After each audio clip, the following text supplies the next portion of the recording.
and mathematical and medical innovation. What we have done for the world expands far and beyond that. When we talk about the legacy of Islam, it would be an immense injustice to speak only about educational, academic, technological advancements made by the Muslims. That would be a form of sweeping Islam under the rug. The reality is that while Islam was going through its golden age, the rest of the world was going through the dark ages. And Islam did not assist them or do whatever it did just to assist the struggling, falling, failing peoples of the West. Islam came for the salvation of mankind at all levels.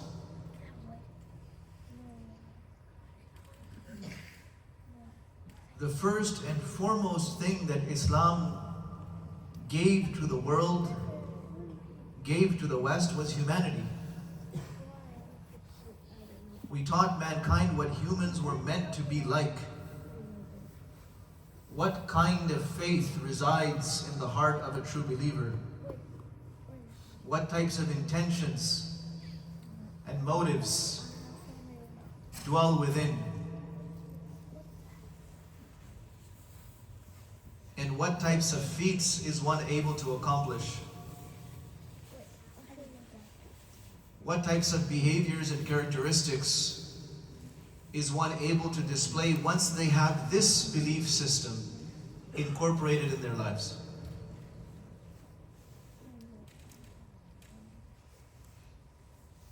So before we talk about all of those other advancements, which I'm sure many of us had in the back of our minds when we saw the title of this talk, let's first address our real achievements. Islam spread very, very quickly and unexpectedly. Unexpectedly because the Muslims did not have the means and the resources that had been employed by the religions of the time for the furthering and propagation of their faiths. Islam as a religion spread through da'wah ila Allah, and Islam spread through interactions with Muslims. In the time of the Prophet sallallahu alaihi wasallam, he was sending people within the Arabian Peninsula and with messages, carrying his letters far beyond the Arabian Peninsula, to the leaders of the Byzantine Empire, the Persian Empire, and their vassal states, to far-flung regions of Africa, inviting everyone to one and the same thing, and instilling in the leaders of those nations the fear of Allah, that the fate of your nation rests on you, and if you turn away from this message, then you are accountable for what happens to them. You will have to shoulder the burden of their being deprived of true guidance. The companions, radiyallahu anhum ajma'een, took this message of the Prophet sallallahu alaihi wasallam and conveyed it in person. And they knocked on the doors of the powers of the time, unintimidated and unaffected by the immense power and glory that was put on display for them to be tempted by. Whether it is the Sahaba Rib'i radiallahu anhu, who was sent to speak to Rustam, the general of the Persian Empire, who said that, why have you people come here? You are poor, you hardly have anything to eat. So why don't we give you some money, we'll fix some stipends for you, we'll send you back, go on your way, save yourselves the trouble. To which he responded that we have not come, but rather we have been sent. ابتعثنا الله لنخرج العباد من عبادة العباد إلى عبادة رب العباد ومن ضيق الدنيا إلى ساعتها ومن جور الأديان إلى عدل الإسلام.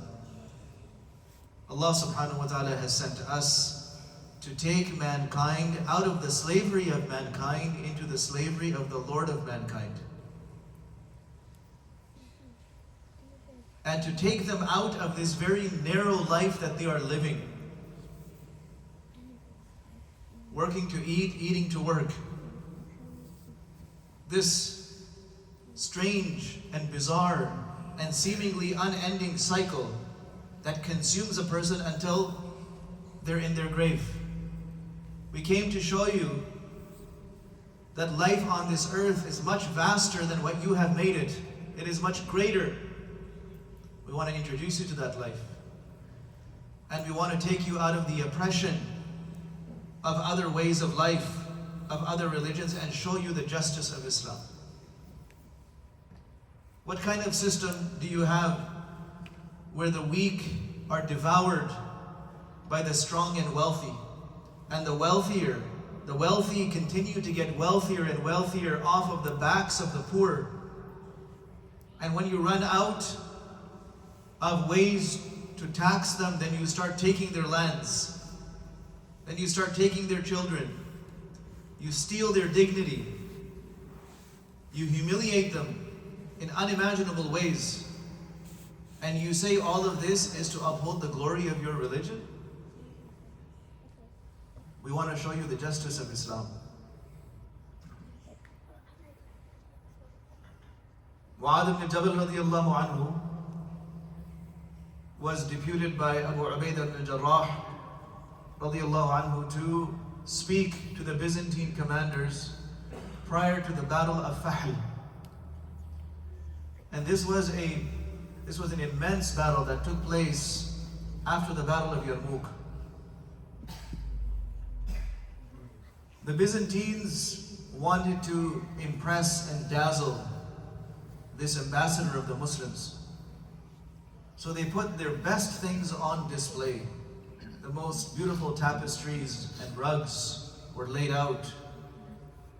They had their people wearing the most fancy clothes.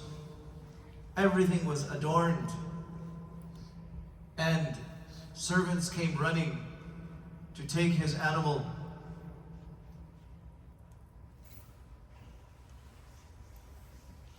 So when they came, he refused.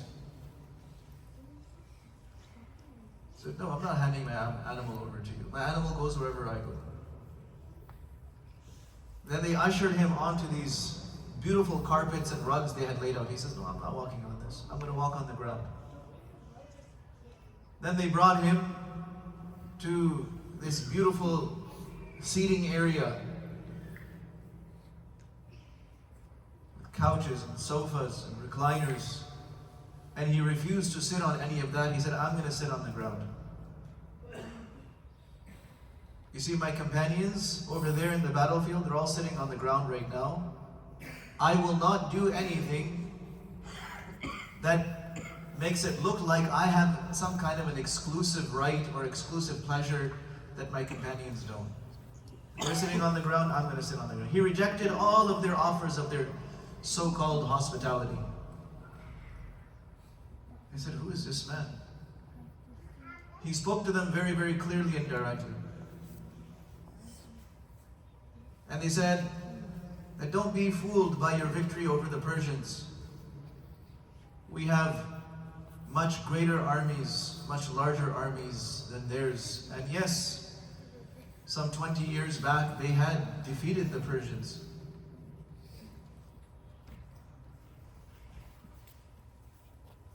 To which Mu'adh radiallahu anhu simply replied, "Kam min fi'atin qalilatin ghalabat fi'atan kathiratan bi'idhnillah." Many times a small group defeats a large group by the permission of Allah. They said, "Oh, but we have Herakl as our king." He said, "Really? We have Allah as our king. And our leader, our Amir, is one of us. We don't bow to him. We don't worship him like you worship your king, like you bow in front of your king. He's a man from amongst us, and we follow him only to the extent that he follows the command of Allah and the teachings of his Prophet. And if he were to ever leave that mandate, we would remove him from his post. So let's talk business. Let's talk about why we're really here."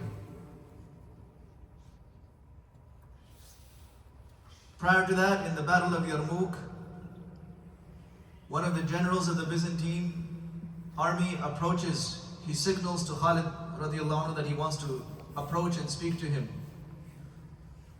Khalid radiallahu anhu says, "Let him come." The man brings his horse neck to neck with the horse of Khalid bin Walid. He says, "I have some questions for you." He says, "Why do people call you the sword of God? Was there some kind of sword that descended from heaven and it was given to you?" He said, "No, nothing like that." "So what's the story?" He said, "Well, we were a people that worshipped idols, that buried our daughters alive. We quarreled and fought amongst ourselves.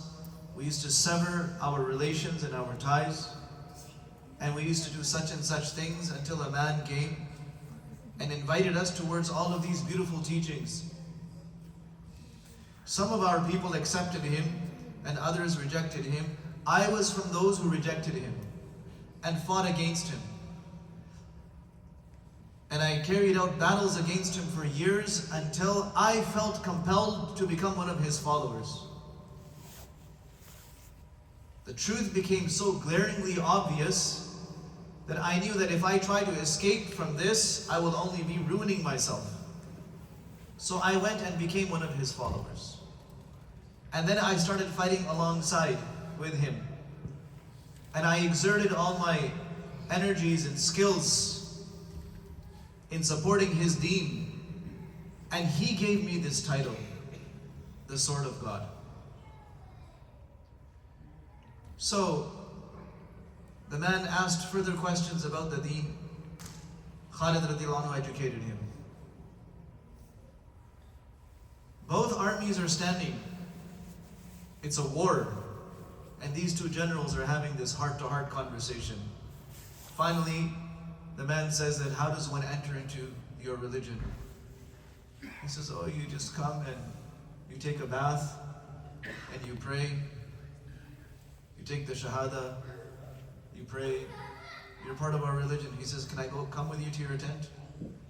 Khalid radiallahu anhu takes him back to his tent, takes a bucket of water, splashes it over him, teaches him how to pray. He says, "Now you're one of us." The man comes and stands in the ranks of the Muslim army and fights with the Muslims and is martyred the same day.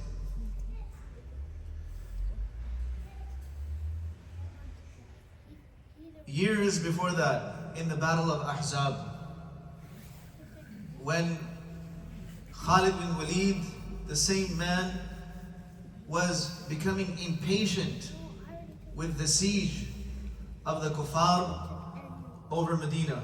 He was getting restless. How long are we going to sit here on this side of the trench?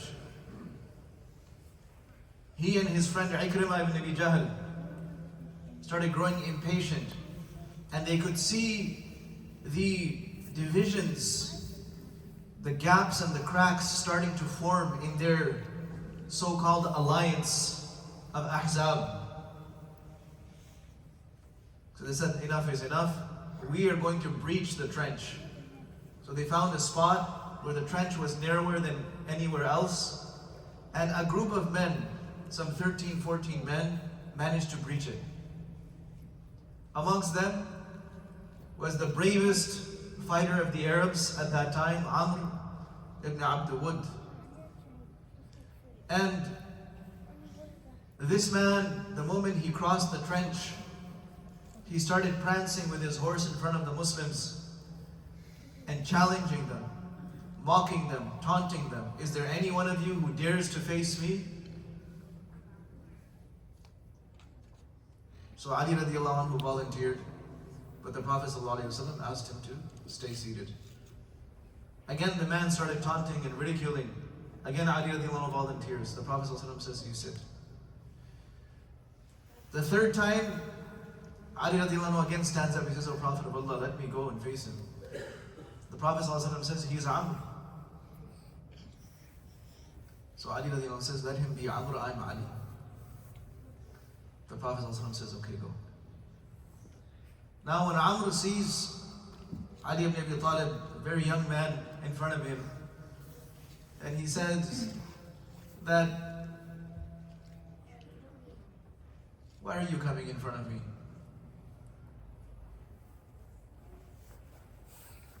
So Ali radiallahu anhu says that it's a tradition of the Arabs that whenever they're given two choices, they always accept one of them.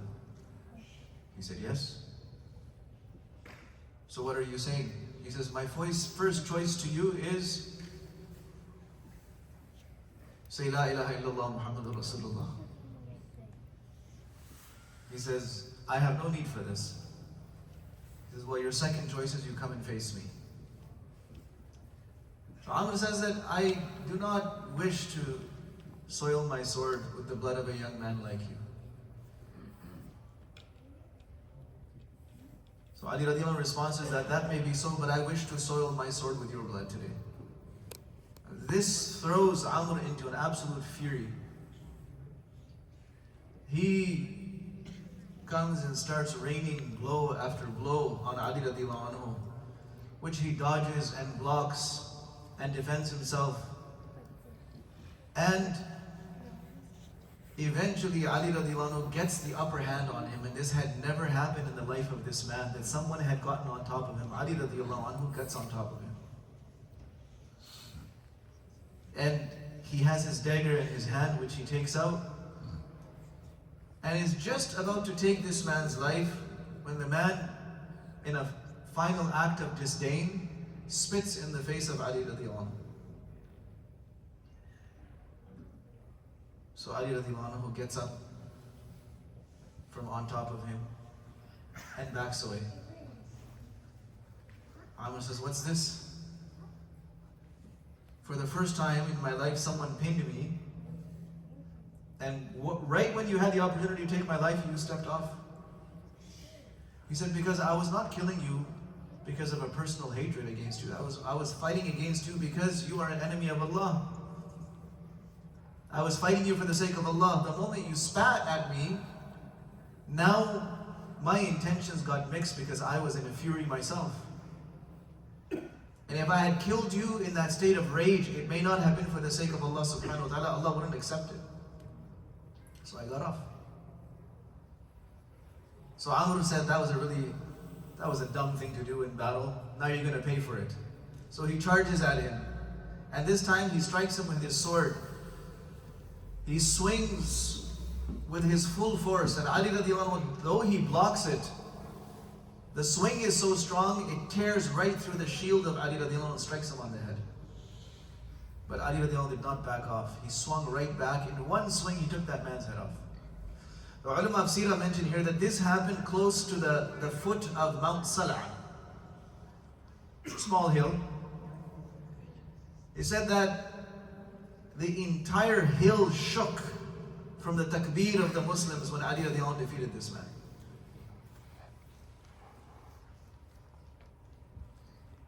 When the Muslims conquered Hims, and Hims had proven very difficult to take, they had laid siege to it for a long time. Eventually, the people of Hims capitulated and they agreed to give the Muslims jizya. Abu Ubaidah ibn al-Jarrah radiallahu anhu had this jizya collected, and soon after this, he got news that Herakl is gathering another army to come back and retake Hims.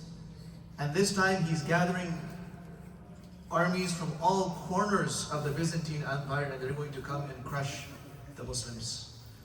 So Abu Ubaidah radiallahu anhu, not wanting to alert him or frighten him into more efforts than he was already making, he divided his army into contingents and had them scattered.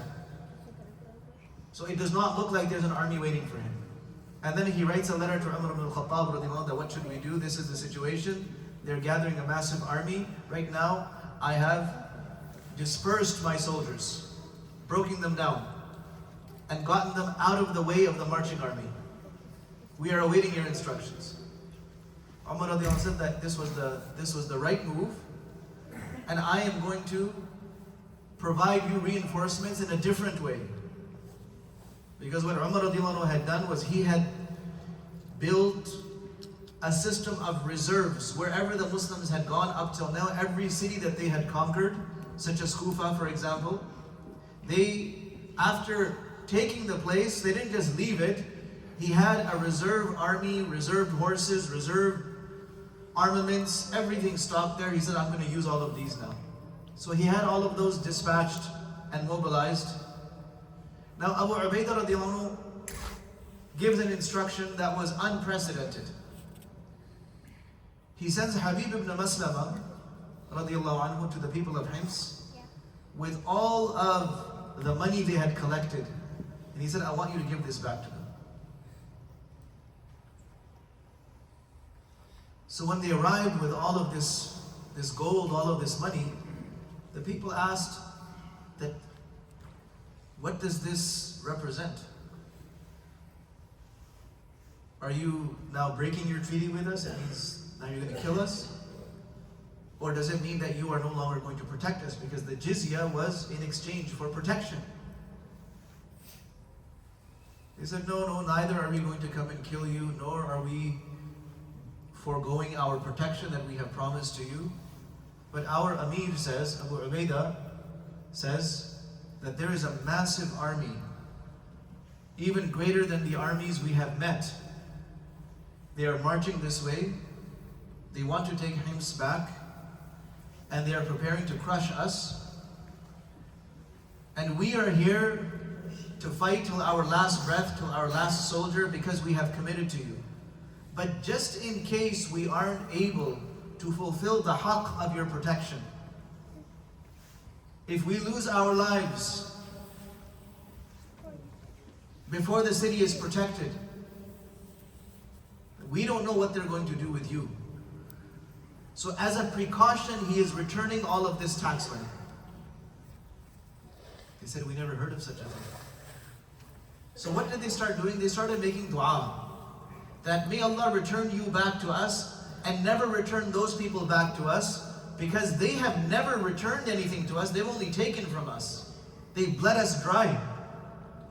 And if this was their situation, they would come to us right now and ask us for more money, that there's a war breaking out. We need more money because we have to fight. And then we haven't seen rulers like you before. Of course, the Muslims went and they defeated them.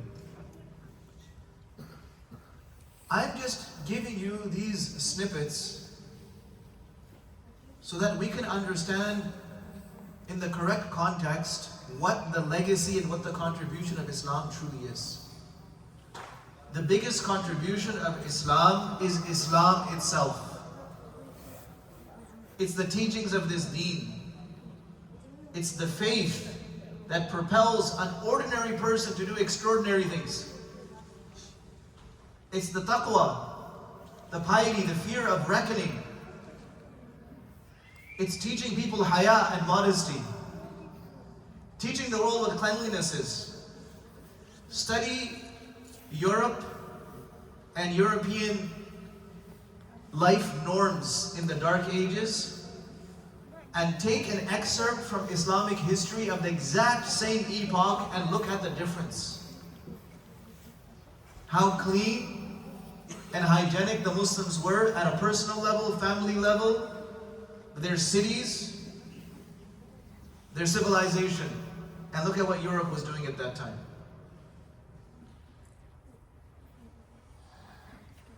Where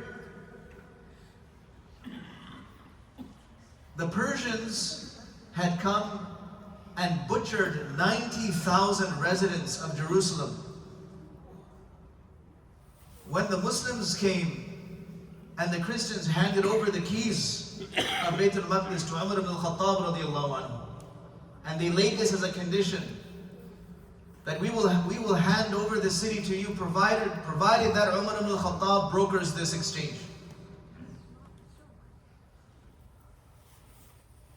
So when Umar radiallahu anhu goes there, there is no bloodshed. There is no killing. He simply walks in. He goes to the site of the Dome of the Rock, which has been turned into a big heap of rubbish because it was the Qibla of the Jews, and the Christians, out of their spite for the Jews, had turned it into an official landfill. So much so that people used to send, as an act of devotion, as a devotional act, they used to send their filthiest garbage there to be dumped on that site, on the Qibla of the Jews. Umar radiallahu anhu comes and says, what's this? They've desecrated this place. It has to be cleaned up. He starts moving the trash himself. He takes his sheet and starts sweeping himself. All his companions jump in. And the entire area is cleaned up. Then he designates the place for salah. And the bishop and the patriarch, the rulers, are taking him through the city. They bring him to the church of the Holy Sepulchre.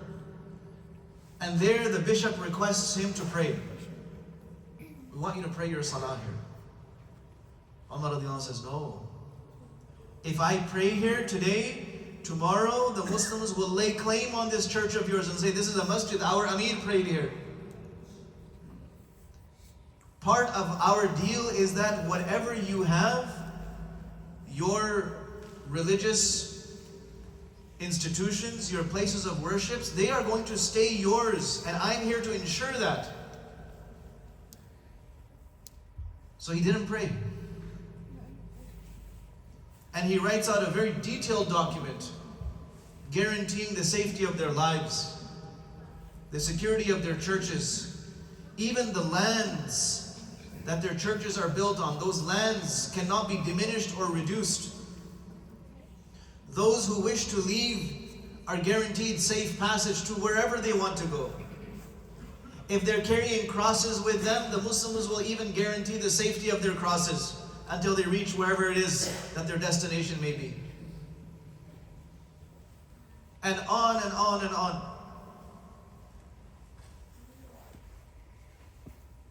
This is what Islam has done for the West. We taught people humanity. We taught people fairness and justice. We demonstrated the practical example of chivalry and modesty, honesty and care, looking out for everyone, not just our own people. At a time when people could not imagine doing these things.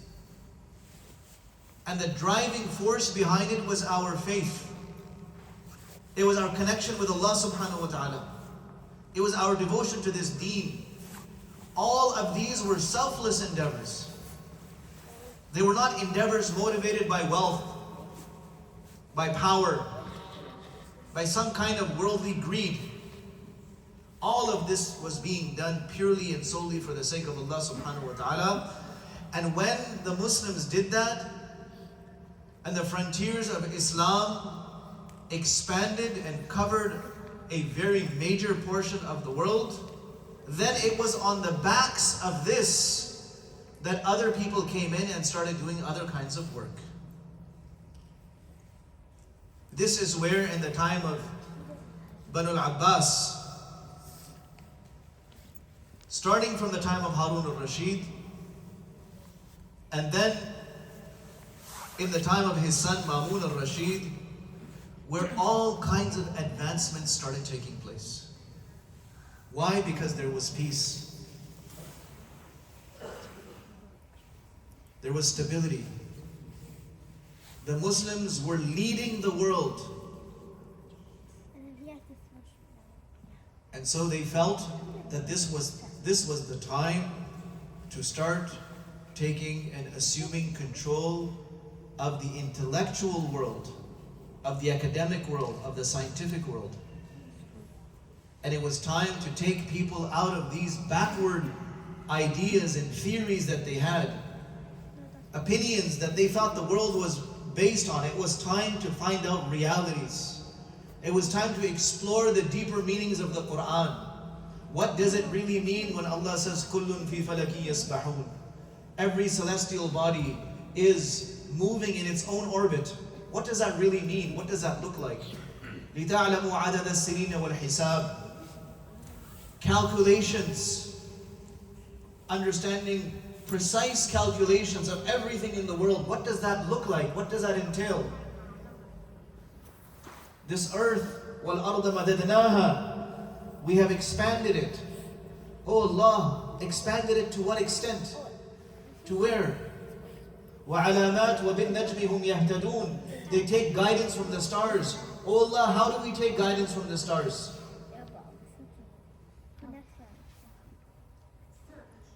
Understanding the development of the fetus and the embryo.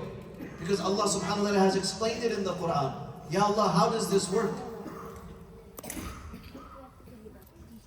وَجَعَلَ لَكُمُ السَّمْعَ وَالْأَبْصَارَ وَالْأَفْئِدَةَ. Allah says, I've given you these bounties of hearing, of seeing, and these hearts.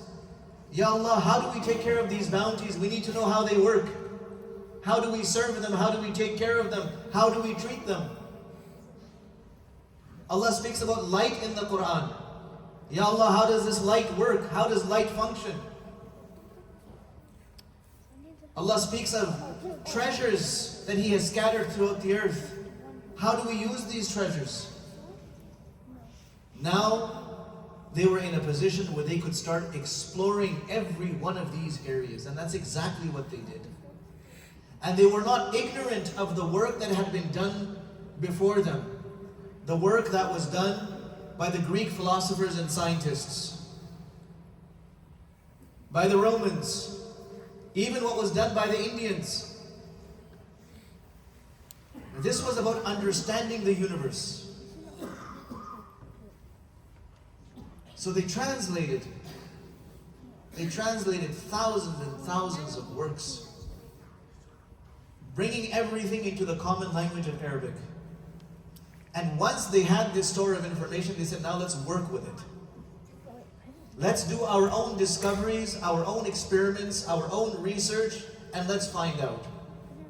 And very early, they started discovering flaws and mistakes in the theories that were presented by the previous thinkers.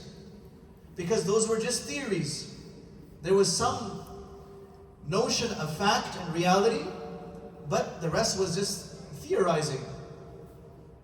So they wrote detailed books clarifying the mistakes of their predecessors. This is, for example, the theory of Hippocrates in regards to the nature of illness.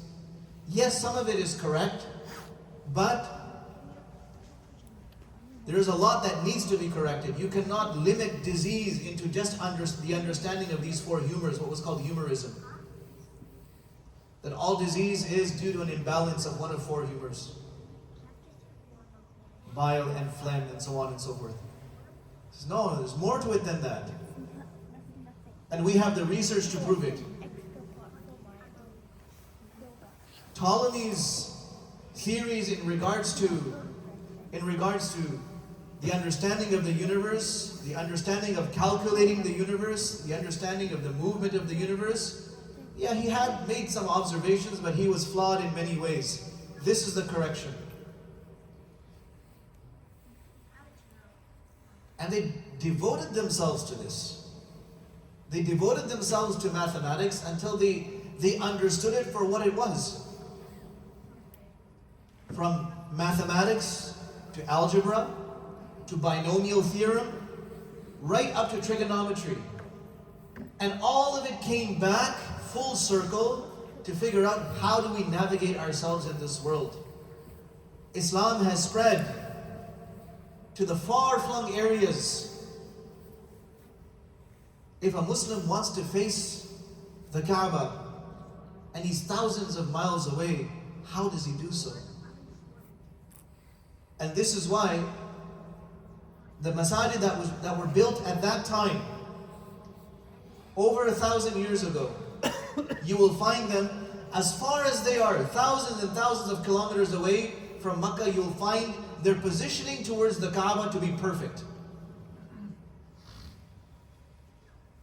Everything was goal-oriented. There's an objective behind what it is that we're doing. Creating complex navigational systems. Why?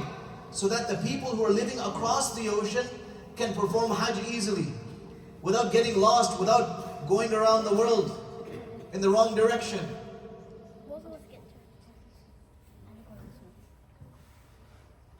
Understanding the human body, because this was an amana entrusted by Allah subhanahu wa ta'ala. How do we take care of it?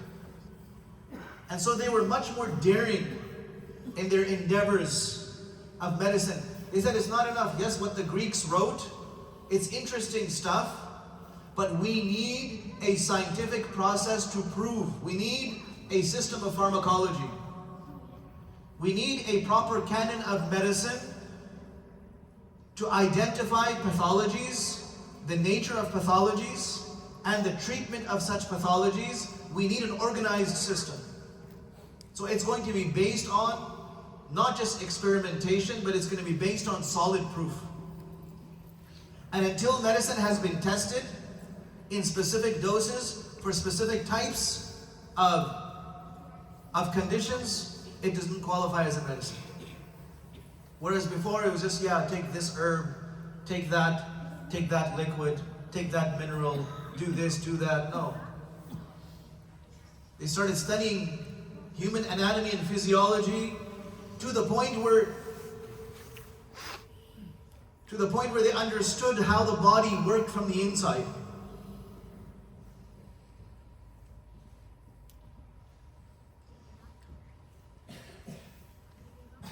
And the story goes on and on. How to distill things, how to extract things, how to use the power of water, how to use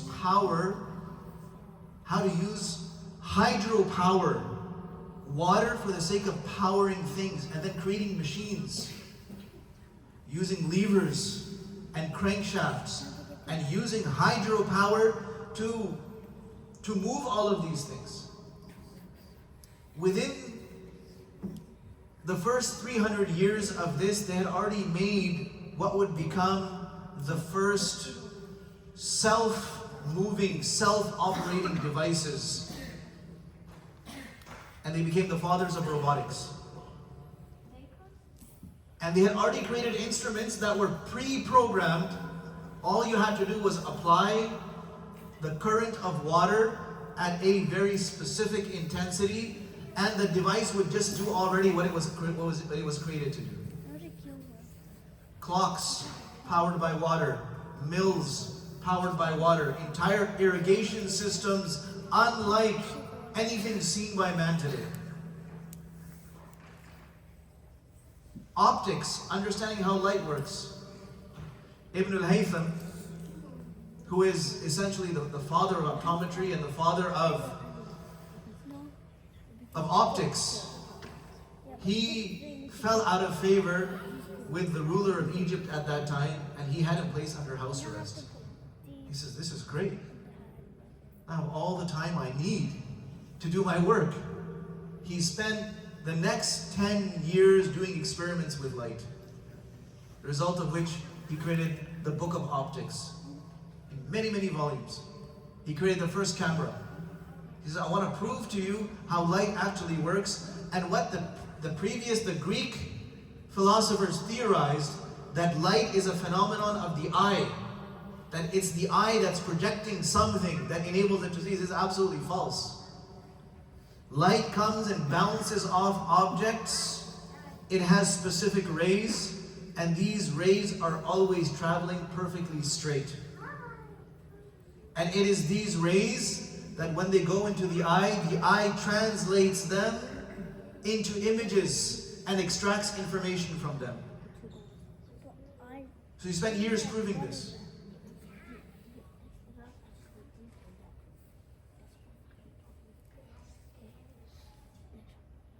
Then what happened?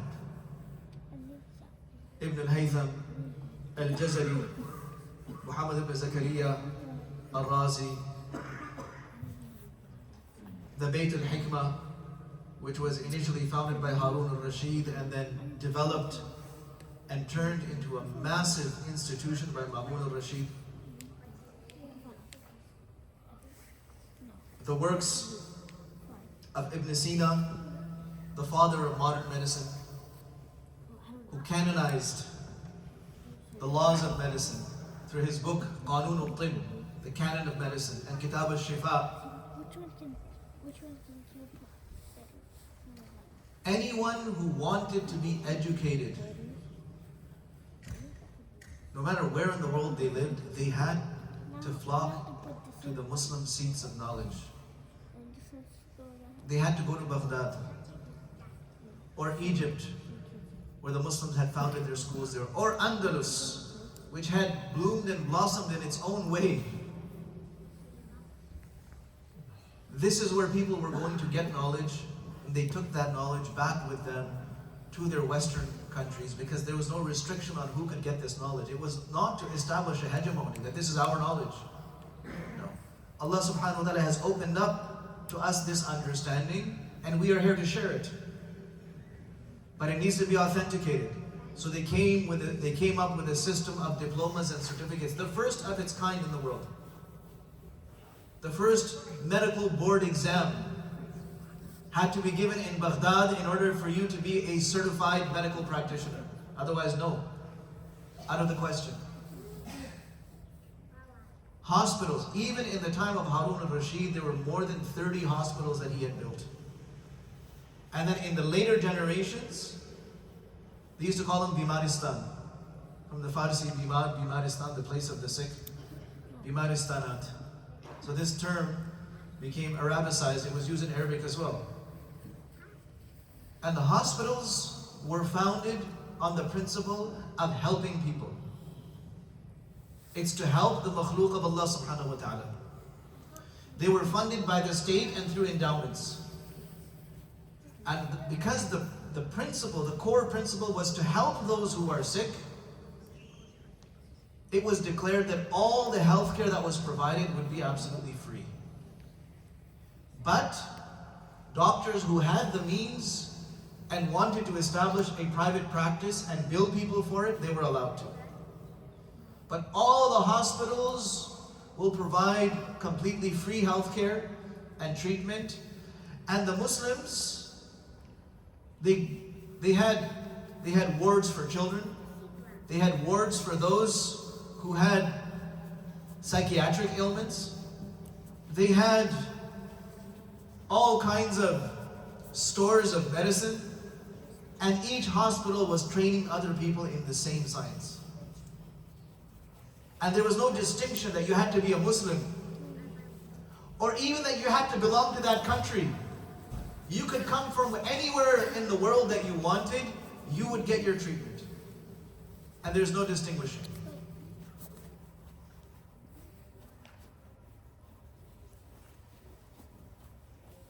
Then what happened? We became so involved in our worldly pursuits